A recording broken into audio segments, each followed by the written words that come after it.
Okay ठीक आहे. तर बघा काल आपण कॉम्प्लेक्स नंबर काय असतात, त्याच्यामध्ये रिअल पार्ट कोणता आहे, इमॅजिनरी पार्ट कोणता आहे हे पाहिलं, बरोबर आहे. काय उद्योग आहे, थोडंसं रिव्हिजन घेतो रोज. काय उद्योग आहे, ए प्लस आय बी हा जो काही नंबर फॉर्मॅट आहे, ए प्लस आय बी, त्याला आपण काय म्हणतो, कॉम्प्लेक्स नंबर, बरोबर आहे. तो झेड डिनोट करायचा आहे. याच्यामध्ये ज्याला आय ने मल्टिप्लाय केलेलं नाहीये, ज्या पार्ट मध्ये आय नाहीये त्याला आपण काय म्हणतो, रिअल पार्ट. ज्याच्यामध्ये आय आहे त्या आयचा कोइफिशियंट त्याला काय म्हणतो, इमॅजिनरी पार्ट, बरोबर आहे. ओके, त्यानंतर आपण रिअल पार्ट इमॅजिनरी पार्ट पाहिलं तर प्युअरली रिअल नंबर, जर इमॅजिनरी पार्ट 0 असेल तर प्युअरली रिअल नंबर, आणि जर रिअल पार्ट 0 असेल तर प्युअरली इमॅजिनरी नंबर, बरोबर आहे. आता बाळांनो इथून पण डोक्यात ठेवायचं, तुम्हाला कोणताही नवीन कन्सेप्ट स्टडी झाला की आपण त्या नवीन कन्सेप्ट किंवा नवीन पार्टचा आपण अल्जेब्रा स्टडी करणार. काय स्टडी करणार आहे, अल्जेब्रा. अल्जेब्रा म्हणजे काय, ऍडिशन, सबट्रॅक्शन, मल्टिप्लिकेशन आणि डिव्हिजन यांचे रूल्स. अल्जेब्रा म्हणजे काय, ऍडिशन, सबट्रॅक्शन, मल्टिप्लिकेशन आणि डिव्हिजन यांचे रूल्स. आणि डोक्यात ठेवा आपण आतापर्यंत कशी ऍडिशन करायचं, कशी सबट्रॅक्शन करायचं, बरोबर आहे. इथून पुढे तसं नसतं. काही ऑपरेटर, स्पेशल ऑपरेटर आहे, डेरिव्हेटिव्ह, इंटिग्रेशन, लिमिट, ऍडिशन, सबट्रॅक्शनचे प्रत्येकाचे स्पेशल रूल्स आहेत, प्रत्येकाचे स्पेशल रूल्स. ते रूल्स आपल्याला पाहिजे असतात प्रत्येक पॉइंटमध्ये. मग आता आपला पहिला अल्जेब्रा आहे, अल्जेब्रा ऑफ कॉम्प्लेक्स नंबर. मग आपला कॉम्प्लेक्स नंबरचा अल्जेब्रा घ्यायचा आहे. ओके, खाली घ्या.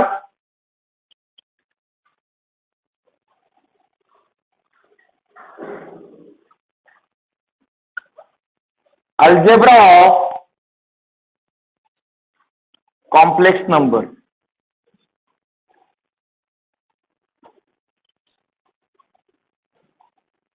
Algebra of complex number.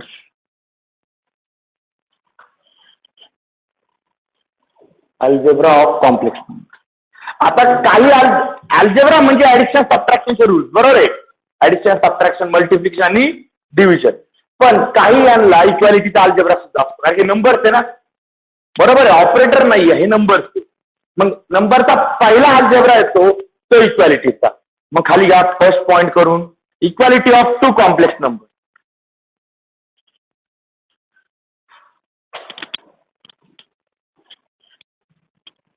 First point,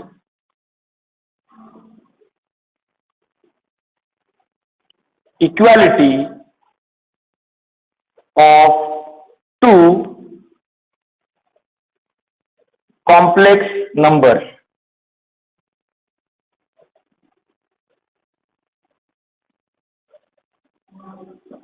Equality of two complex numbers. बरोबर आहे. Okay, equality of two complex numbers म्हणजे काय, तर दोन कॉम्प्लेक्स नंबर्स कधी इक्वल असतील, बरोबर आहे. आता मी सिम्पली घेतो, तुम्ही कॉम्प्लेक्स नंबर दाखवता कोणत्या लेटरने, दाखवा ए प्लस आय बी, बरोबर आहे. आणि दुसरा कॉम्प्लेक्स नंबर घेतो एक्स प्लस आय वाय. कोणते घ्या तुम्ही, सी प्लस आय डी जरी घेतलं तर चालेल. आपण दोन मुद्दाम लांब लांबचे घेतले, एक्स प्लस आय बी आणि एक्स प्लस आय वाय, बरोबर आहे. हे काय आहे, दोन कॉम्प्लेक्स नंबर, बरोबर आहे. ओके, त्याच्यामध्ये हा रिअल पार्ट आहे, हा इमॅजिनरी पार्ट, इकडे हा रिअल पार्ट आहे, हा इमॅजिनरी पार्ट आहे, बरोबर आहे.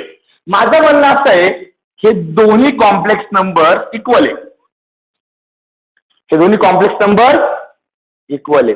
तर असं कधी होऊ शकतं हे दोन कॉम्प्लेक्स नंबर इक्वल होतील, हे घडतं इफ अँड ओनली दोन कॉम्प्लेक्स नंबर इक्वल आहे. याचा अर्थ काय होतो, याचा अर्थ होतो दोघांचा रिअल पार्ट कसा असेल, सेम. म्हणजे ए इज इक्वल टू, अँड दोघांचा इमॅजिनरी पार्ट हा इमॅजिनरी पार्ट हा सुद्धा कसा असेल, सेम. म्हणजे बी इज इक्वल टू वाय. तरच हे पॉसिबल आहे, तरच हे पॉसिबल आहे.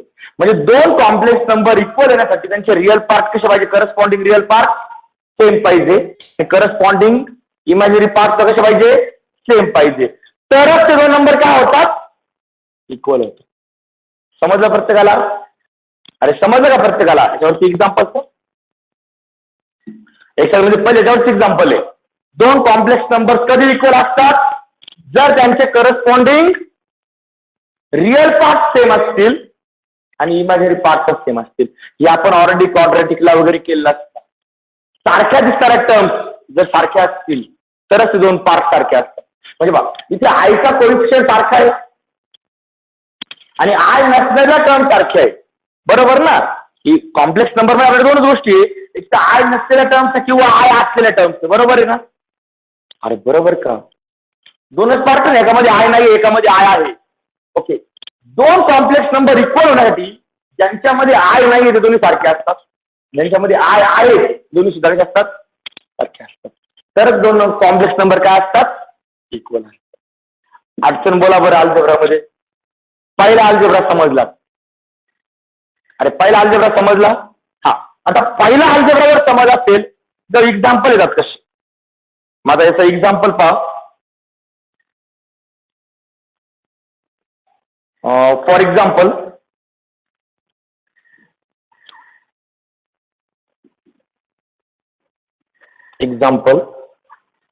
बुक मधलं घेऊया एक. सेकंड नंबरचं सॉल्ड एक्झाम्पल एक घेऊया. If 7a plus I into 3a minus b is equals to 21 minus 3r. काही जणांमध्ये सर अल्जेब्राचा यूज काय आहे, तर हा यूज आहे. If 7a plus I into 3a minus b is equals to 21 minus 3i,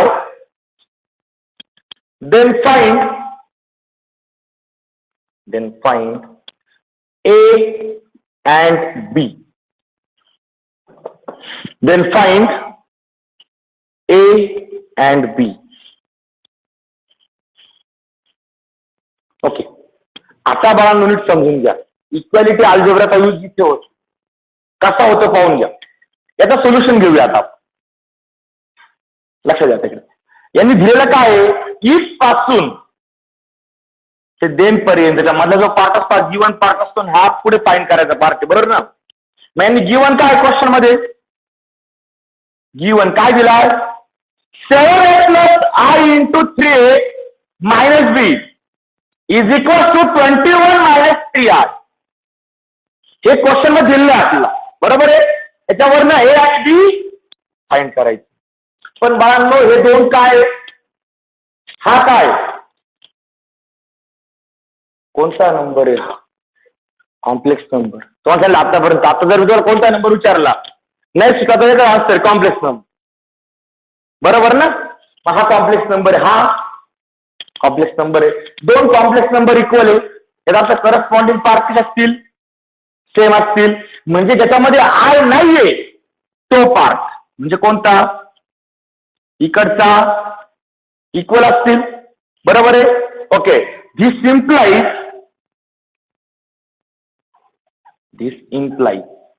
याचा अर्थ काय काय होतो, तो जो काही आय नसलेला पार्ट आहे म्हणजे कोणता 7a आणि तिकडे कोणता 21, हे दोघं सारखे असले पाहिजे, बरोबर आहे?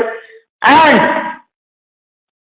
ज्यांच्यामध्ये आय आहे त्या आयचे कोइफिशियंट, याच्यामध्ये आयचा कोइफिशियंट कोणता आहे, 3a minus b, आणि इकडे आयचा कोइफिशियंट कोणता आहे -3. बरोबर बोलले. रिअल पार्ट असतो इमॅजिनरी पार्ट आपण सायन्सचा घेतो ना, मग तो -3. मग हे आयचे कोइफिशियंट इक्वल असतील. अडचण ओके. आता मला ए ची व्हॅल्यू काढायची, 7a भेटला आपल्याला, हा ए इकडे मल्टिप्लाय, इकडे गेल्यानंतर डिवाइड, म्हणजे देअरफॉर मला सांगा ए ची व्हॅल्यू किती भेटली 21/7, म्हणजे ए ची व्हॅल्यू किती भेटली. अडचण, हा भेटला ए. हा, आता ही व्हॅल्यू पुढे पुट करायची, आपल्याला बी फाइंड करता, अजून ही व्हॅल्यू देऊ इथे पुट करू, चालेल का? मग जर इथे पुट केली, therefore 3 into 3 minus b is equal to -3. बरोबर आहे का? ओके. देअरफॉर वाटलं तुम्ही मध्ये लाईन घेऊ शकता, म्हणजे दोन्ही पार्ट वेगळे लक्षात येतील. Okay. Therefore 9 minus b is equal to, okay. आता मला बी शक्यतो जो व्हेरिएबल फाइंड करायचा किंवा जो अल्फाबेट फाइंड करायचा असेल ना, तो पॉझिटिव्ह करायचा. पहिलेच पॉझिटिव्ह करून घ्यायचा. हा निगेटिव्ह आहे, मग साईड बदलून घ्या आणि लगेच तुम्ही लॅटिस करून आणखी साईड बदलून घ्या. दॅट इज, हा तिकडे गेला तर काय होईल? Plus is equal to 9 + 3. That is, therefore B ची व्हॅल्यू किती झाली रे? 12. म्हणजे ए किती भेटला? 3 आणि बी किती भेटला? बरोबर आहे. मला सांगा बरं, अडचण वाटते काही? सिंपल होतं. असे एक्झाम्पल 2-2 मार्क्सचा पडतात. 1-1 मार्क, 2-2 मार्क. सुरुवातीला जोपर्यंत सोपा पार्ट आहे पण तोपर्यंत ते एक्झाम्पल समजायचे 1 मार्क 2 मार्कचे एक्झाम्पल छोटे. 11th तुम्हाला सुरुवातीला खूप सोपं दिलं जातं, नंतर आपण अवघड जाणार आहे. पार्ट पुढे होणार आहे. ओके. आन्सर समजलं प्रत्येकाला? ओके. आन्सर लिहायचं आहे.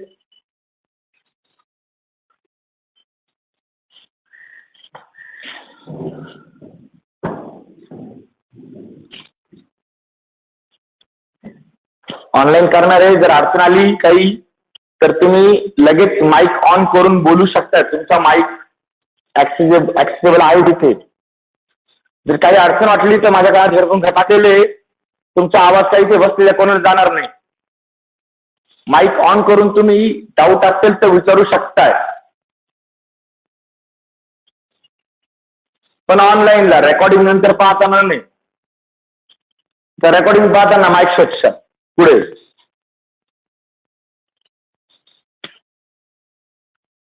हा, आता तुम्ही जे आन्सर शोधताय ब्रांनो, त्याला बॉक्स करायचा, हायलाइट करायला शिकायचं, कारण की टीचर तेच पाहणार आहे. आता सवय लावून घ्यायची का जनरली. हा, आणि जे मी रेड पेनचे उद्योग करतोय ना, हे ज्यांना वाटत असेल की आम्हाला हे रेड पेनचे उद्योग पाहिजे, त्यांनी पेन्सिलने केले तरी चालतात, नाही केले तरी चालतील, केले तरी चालतील. ओके. पहिला अल्जेब्रा समजला प्रत्येकाला? इक्वालिटी ऑफ कॉम्प्लेक्स नंबर समजला? 2 कॉम्प्लेक्स नंबर इक्वल आहेत अर्थ काय होतो? त्या दोघांचा रिअल पार्ट सेम आहे आणि इमॅजिनरी पार्ट पण same. Corresponding real part same आहे, करस्पॉन्डिंग इमॅजिनरी पार्ट सेम आहे. तर आणि तरच 2 कॉम्प्लेक्स नंबर काय असतात? इक्वल आहे. बरोबर आहे. इफ अँड ओनली इफ आहे, म्हणजे तिकडून इकडे पण आणि इकडून इकडे. समजतंय? ओके. आता next algebra, algebra number 2, second algebra.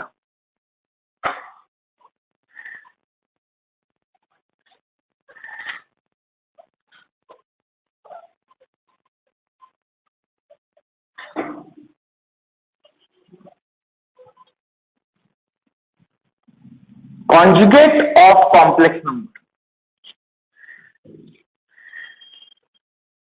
Conjugate of complex number. Conjugate of complex number. क्या घ्यायचं आहे? If Z is equal to A plus IB. हा लक्षात घ्या, हा झेड आहे. तर कारण मी तुम्हाला काल सांगितलेलं आहे की मी असं झेड का काढतो, Z2 याच्यामध्ये फरक समजावा.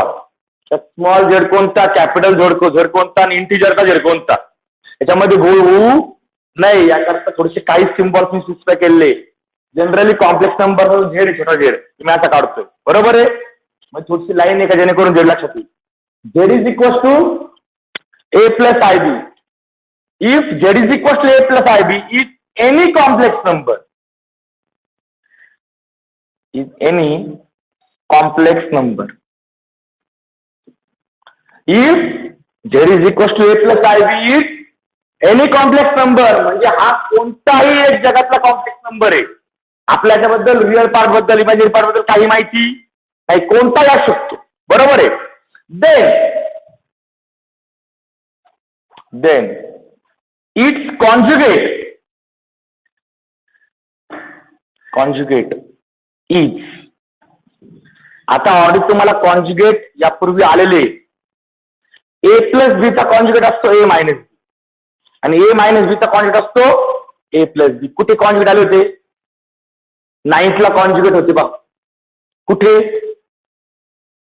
रिअल नंबर हा चॅप्टर स्टडी केला होता तिथे त्या रॅशनलायझेशन प्रोसेससाठी आपण कॉन्जुगेट वापरायचो, बरोबर आहे. तो सिद्ध बाळांनो इथे लक्षात घ्या. Conjugate a plus i b चा कॉन्जुगेट, पण आता झेड आहे ना, माझा कॉन्जुगेट आपण दाखवतो. सॉफ्टवेअर सिम्बॉल लक्षात घ्या, झेड बार. म्हणजे झेडचा कॉन्जुगेट काय असतो? Z bar. वरती लाईन टाकायची, लाईनला काय म्हणतो आपण? बार. झेड बार म्हणजे हा झेडचा काय आहे? कॉन्जुगेट आहे. आणि तो काय असतो? तो असेल ए मायनस आय बी. आता त्यामध्ये खूप मुलं गोळ करतात. मला सांगा, कॉन्जुगेट बनवताना मी कोणाचं साईन चेंज करतो? रिअल पार्टचं का इमॅजिनरी पार्ट? 2 वर्षापासून काही टिंब टीचर्स चुकीचं शिकवतात. मी सांगत नाही कुठले काय, ते टीचर्स चुकीचं शिकवतायत. त्याच्यामध्ये एक एक्झाम्पल होते, ते उलट दिलं असतं.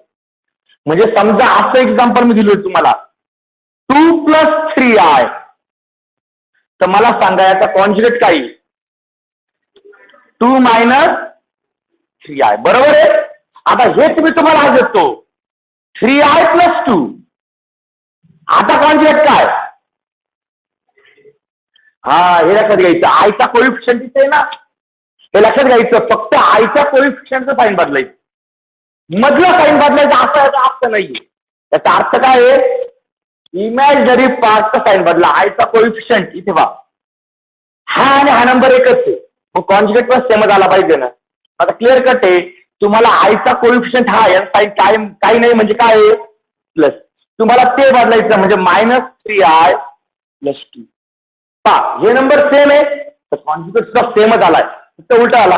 हा +2 - 3i काय आला? -3 + 2i, बरोबर ना. मग डोक्यात ठेवायचं, कॉन्जुगेट करायचा म्हणजे फक्त कोणाचं साईन चेंज करायचं? इमॅजिनरी पार्टचं. मधलं साईन चेंज करायचं नाही. कोणतं साईन चेंज करायचं? इमॅजिनरी पार्टचं साईन चेंज करायचं. गणमन करायची नाही बाळांनो. काल MITचा एंट्रान्सचा पेपर होता. MIT CET थ्रू पण ऍडमिशन देतं आणि प्लस त्यांची एक स्वतःची एंट्रान्स घेतं.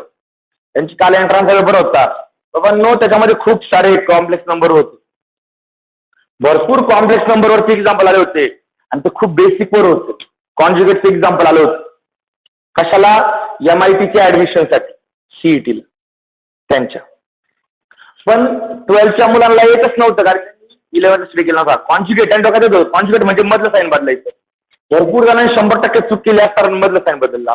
त्यांनी पहिला ऑप्शन पण तोच दिला आणि त्यांनी क्लिअर कट सरळ नव्हतं, त्यांनी उलट करून दिलं होतं.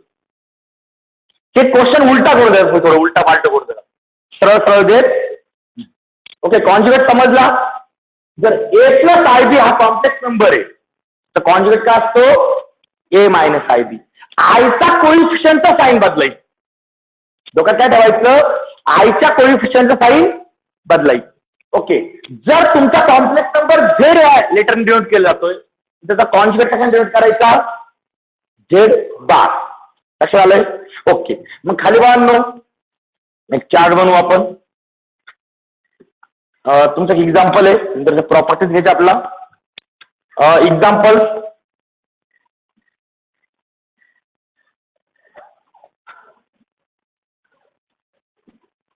Example number 1.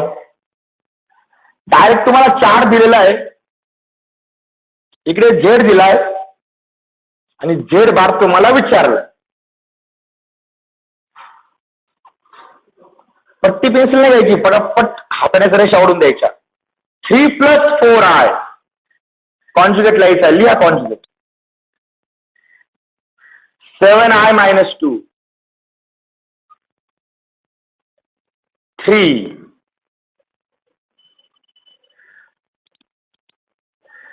5i, 2 + √3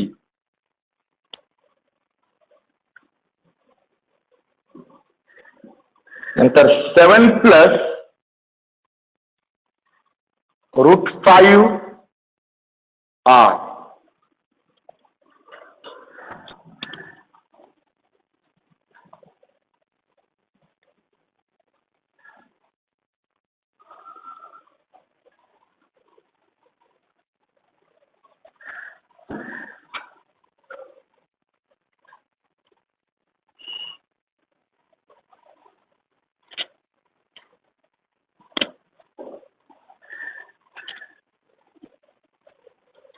okay, 1 bye 1 आता तुम्हाला मिळू शकतं. 1 बाय 1 तुमचं नाव मला माहित नाही कोणाचे थोडे. 3 + 4i चा कॉन्जुगेट. 3 - 4i बरोबर आहे. ओके, 7i - 2 चा कॉन्जुगेट. -7i - 2. आयच्या कोइफिशियंट साइन बदलायचं फक्त, बरोबर ना. मला सांगा, कॉन्जुगेट घ्यायचा म्हणजे कोणच साइन बदलायचं? आयच्या कोइफिशियंट. आय आला का? 3 आय असता तरी ऍक्च्युली काय माहिती का, +0 आहे म्हणजे 0 आय आहे तो प्लस आहे, तो मायनस केलं तरी फरक पडेल का? ठीक आहे. कॉन्जुगेट घ्यायचा म्हणजे आयचा कोइफिशियंट जो आहे ना तर साइन बदलायचं. बाकी डोकं लावायचं नाही. खूप सिंपल उद्योग आहे की फक्त आयचा कोइफिशियंटची साइन चेंज करा, बाकी गोड लाव करू नका. आता 5i चा कॉन्जुगेट -5i पहा. ओके, शाबास, बरं, आयडिया जमली तुम्हाला. हा, 2 + √3 चा कॉन्जुगेट. 2 + √3. ओके, जमला उद्योग. कारण की आय नाहीये, आयचा कोइफिशियंट साइन बदलायचा आपला. इथे 7 - √5 r. ओके, ऑनलाईन करणारे अडचण,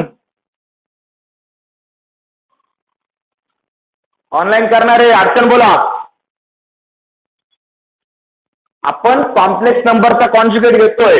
कॉम्प्लेक्स नंबरचा कॉन्जुगेट घ्यायचा म्हणजे इमॅजिनरी पार्टचं साइन चेंज करायचं. इमॅजिनरी पार्ट म्हणजे आयचा कोइफिशियंट, त्याचा साइन फक्त चेंज करा. प्लस असेल तर मायनस करा, मायनस असेल तर प्लस करा. आता याचा कॉन्जुगेट काय? जर हे दिलं तर याचा कॉन्जुगेट काय म्हणजे बरोबर का. आता त्याच्या पुढेच घेतो मी. तिसरा पार्ट मी करून घेतो पुढे, इथे दिलेलं नाही बुक मध्ये, आपण करून घेऊ. चला, तिसरा पार्ट मला घ्यायचा आहे. Z म्हणजे हा, त्याचा पण परत कॉन्जुगेट चालेल का? म्हणजे 12 रीड कसं करणार? Z बार असं काही बार 3 बार 4 बार काही करायचं नाही. 12 रीड पण प्रॉपरली करा. 12 म्हणजे कॉन्जुगेट ऑफ Z बरोबर आहे. हा, आता याचा कॉन्जुगेट घेऊन दाखवा बरं. याचा कॉन्जुगेट काय? 3 + 4i. हा, याचा कॉन्जुगेट 7i - 2. याचा कॉन्जुगेट 3. याचा कॉन्जुगेट +5i. प्लस लिहिला तरी चालतो, नाही लिहिला तरी चालतो. याचा कॉन्जुगेट आय नाही ते 2 + √3. याचा conjugate 7 +. Okay, what you observe?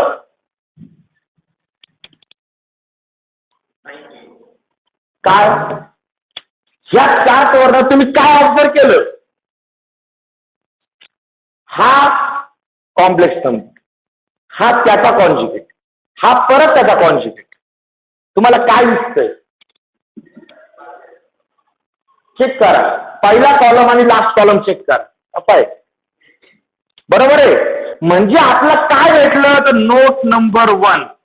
आता ह्या सगळ्या नोट मी तुम्हाला त्या टेबलवरून देतो बा. नोट नंबर 1, Z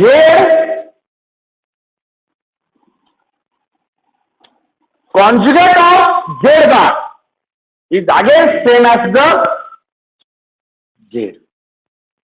मान्य आहे का प्रत्येकाला? झेड बारचा कॉन्जुगेट आणि झेड पाहून घ्या, हे तिसरा कॉलम आणि पहिला कॉलम सेम आहे, बरोबर आहे. म्हणजे कॉन्जुगेटचा कॉन्जुगेट घेतला की परत तुम्हाला रिअल नंबर, परत पहिलाच नंबर भेटतो, बरोबर, ओरिजिनल नंबर भेटतो. म्हणजे कॉन्जुगेट घ्यायचं म्हणजे उलट करतो ना आपण, बरोबर का.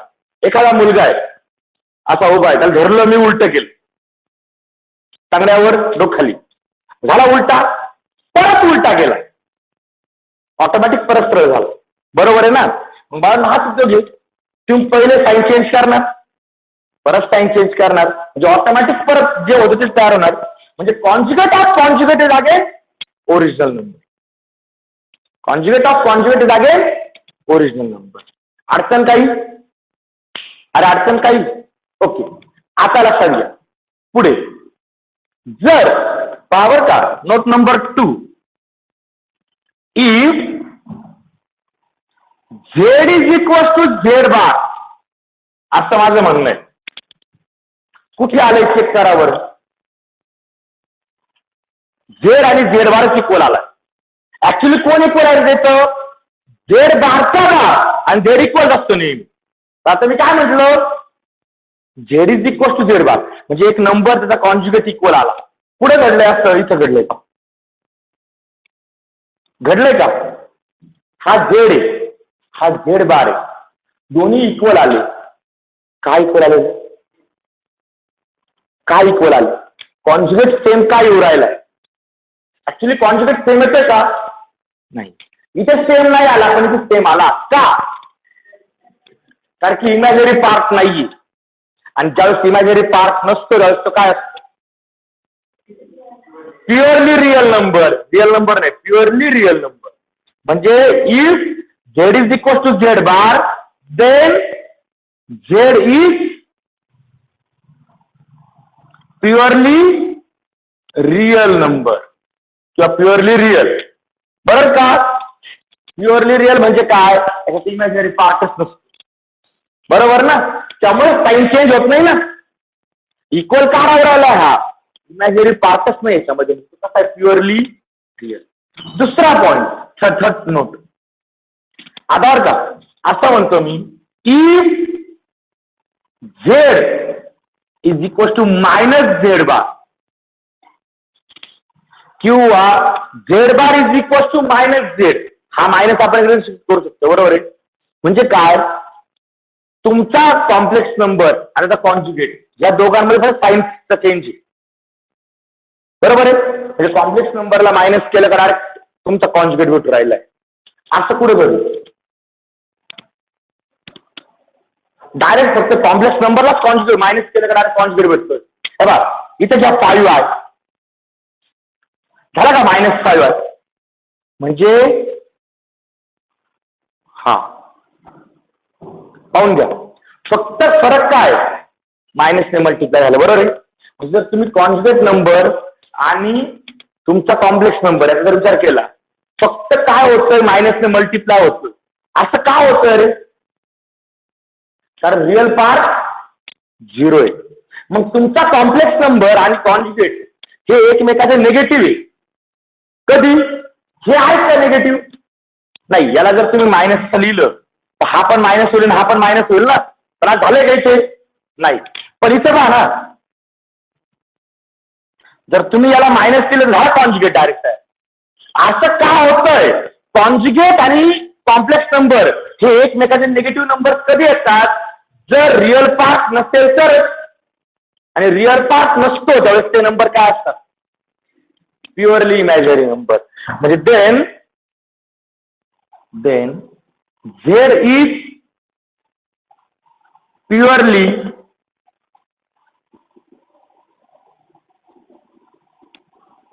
इमॅजिनरी.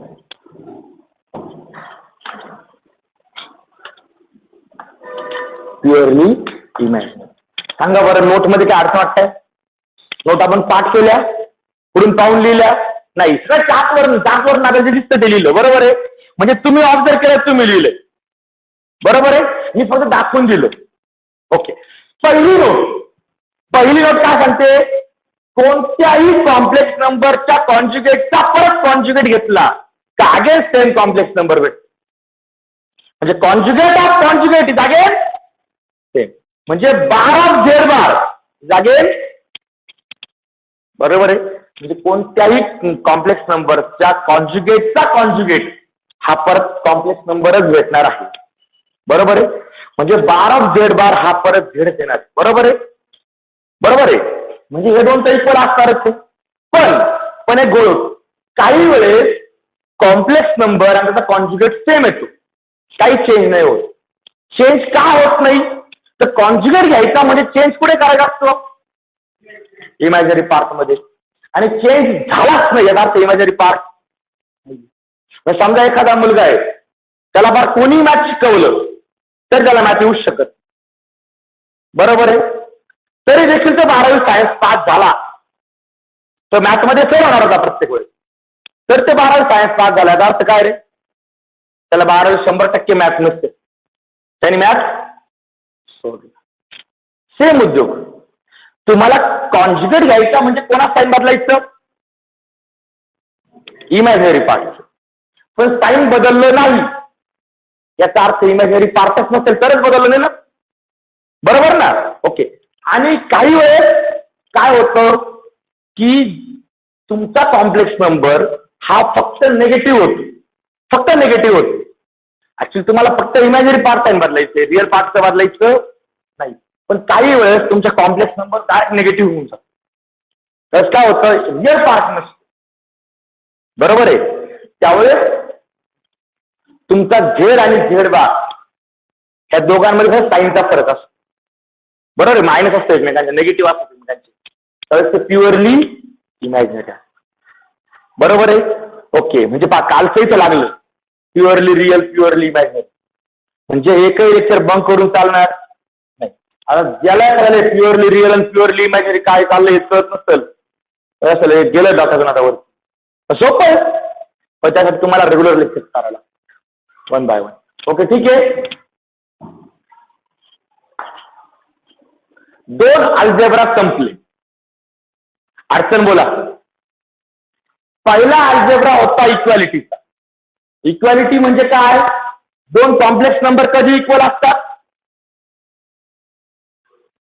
जर दोघांचे रिअल पार्ट इक्वल असतील करस्पॉन्डिंग आणि इमॅजिनरी पार्ट सुद्धा इक्वल असतील करस्पॉन्डिंग, तर 2 कॉम्प्लेक्स नंबर इक्वल असतात.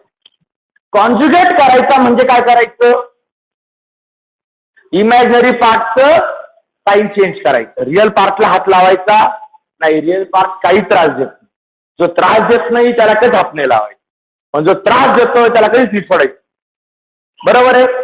रिअल पार्ट बिचारा गपचूप बसलाय, त्रास देत नाही, त्याला हात पण नाही लावायचा.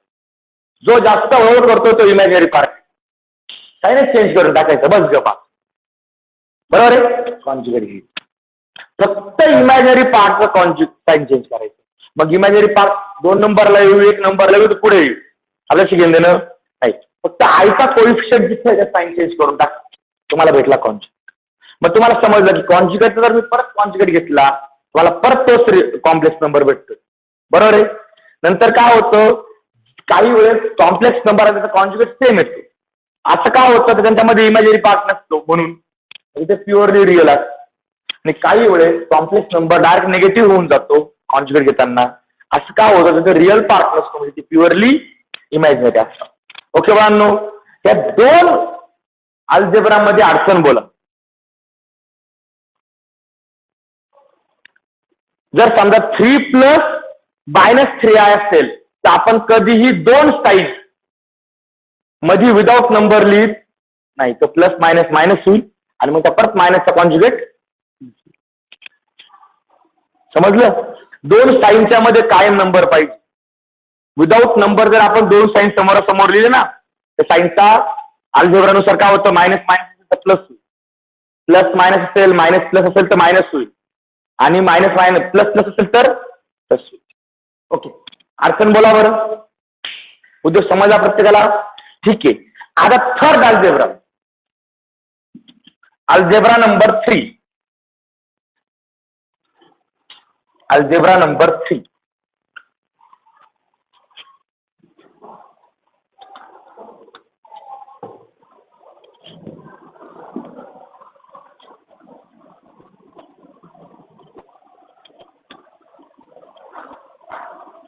आता आत्ताशी खरे अल्जेब्रा सुरू झाला.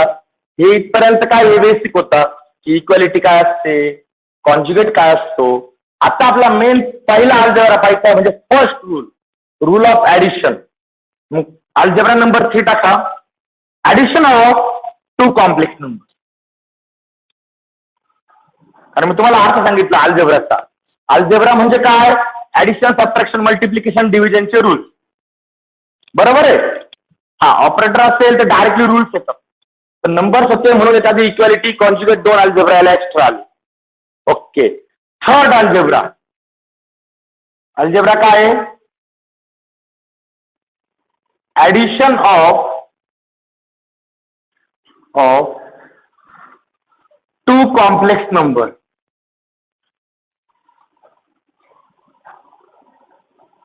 Addition of 2 complex number.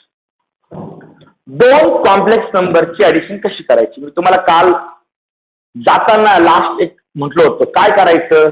जर 2 + 3i आहे तर मग हा रिअल पार्ट हा इमॅजिनरी पार्ट. या दोघांची ऍडिशन सबट्रॅक्शन होणार नाही. नाही तर काही जण याला यूज करणार इक्वल टू 2 + 3 5 आहे. अशी ऍडिशन होत नसते. बरोबर आहे. म्हणजे रिअल पार्ट वेगळा आहे, इमॅजिनरी पार्ट वेगळा आहे. बरोबर आहे. मग आता लक्षात घ्या की रिअल पार्ट आणि इमॅजिनरी पार्टची ऍडिशन होणार. मग आपल्याकडे सपोज 2 कॉम्प्लेक्स नंबर आहे. 2 कॉम्प्लेक्स नंबरची आपल्याला काय घ्यायची? ऍडिशन. मग आता सगळं बघा. लेट Z1 पहिला कॉम्प्लेक्स नंबर घेतो मी. Z1 is equal to A + IB. अडचण काही? अँड दुसरा नंबर घेतो अँड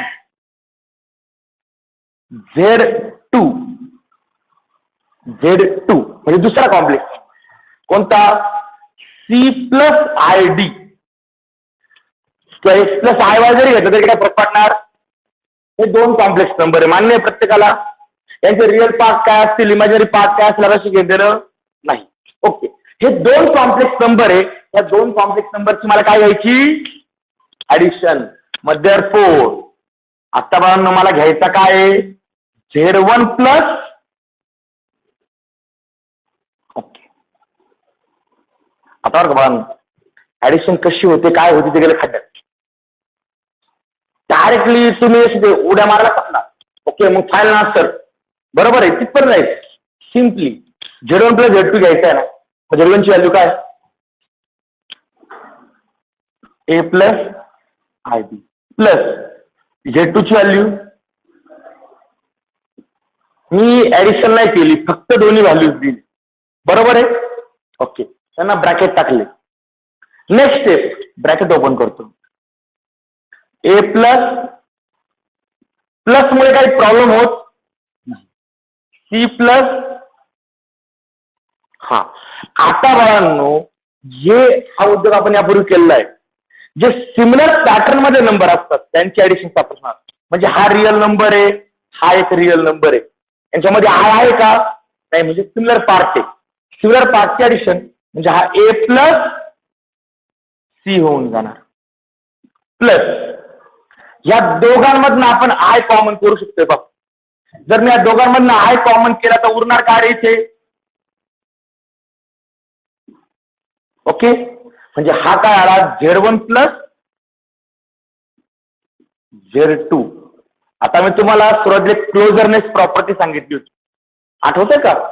बोर्डवरच लिहिली होती क्लोजरनेस प्रॉपर्टी. रिअल नंबर, नॅचरल नंबरच्या वेळेस वगैरे लिहिली होती. ऍडिशन सबट्रॅक्शन परत सेटमध्ये आली पाहिजे. बरं का? 2 Z1 आणि Z2 काय? Complex number.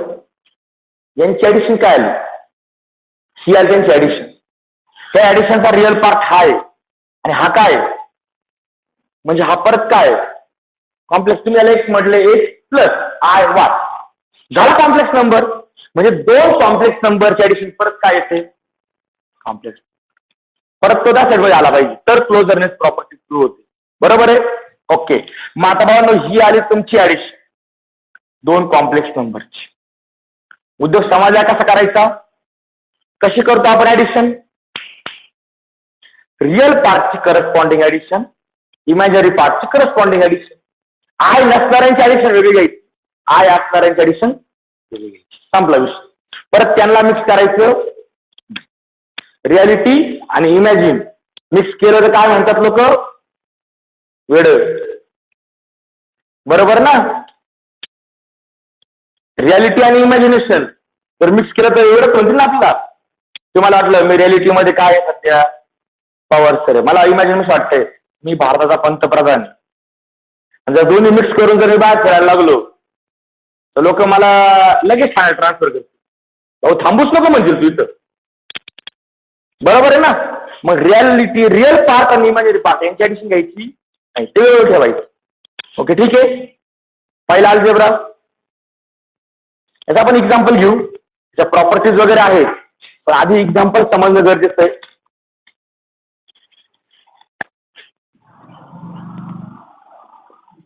For example number 1,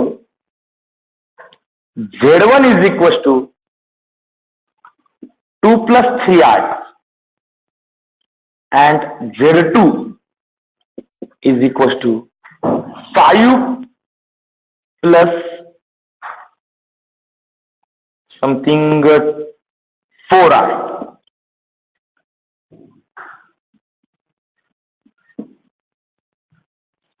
बरोबर आहे?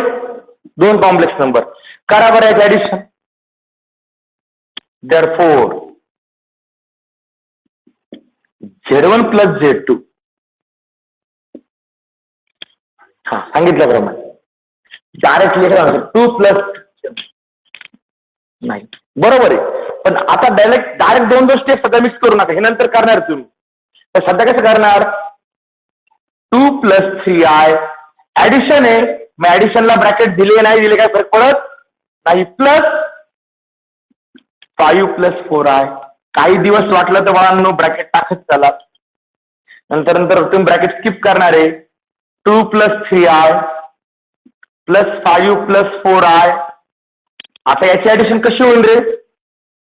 करस्पॉन्डिंग रिअल पार्टची ऍडिशन. हा 2 plus 5. 2 plus 5 किती? प्लस हा 3i आणि हा 4i 7i. सॉरी 7 होतो. ओके. मग Z1 प्लस Z2 किती भेटला? 7 प्लस 7.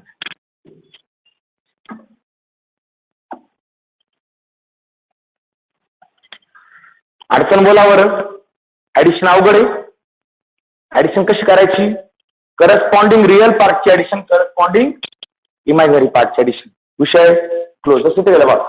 करस्पॉन्डिंग दोघांच्या रिअल पार्टची ऍडिशन घेतली प्लस करस्पॉन्डिंग इमॅजिनरी पार्टची ऍडिशन घेतली. आता बाळांनो ऍडिशन करताना ऍडिशनचे काही रूल्स आहेत ते वापरायचे. काय रूल्स आहेत? जर साईन सारखा असेल तर आपण ऍक्च्युली ऍडिशन, पण जर साईन वेगवेगळे आले तर सबट्रॅक्शन करायची. कशी करायची? मोठ्या नंबर मधनं लहान नंबर मायनस करायचा, साईन मात्र मोठा नंबर द्यायचा. बरोबर आहे? हे दोनांची साईन मुद्दा मी सांगितलं पहिलं एक्झाम्पल होतं. आता जर समजा हा मायनस असतं तर हा इथे मायनस आला असता, इथे मायनस आला असता. मग plus 3i minus 7 minus 4i minus. हे डोक्यात ठेवा. ऍडिशन आणि सबट्रॅक्शन वेगवेगळं नाही. आता आपण पार्ट मध्ये साईन चेंज होऊन येऊ शकतो. इथपर्यंत अर्थाटिक बोला. ऍडिशन समजली? ऍडिशन समजली?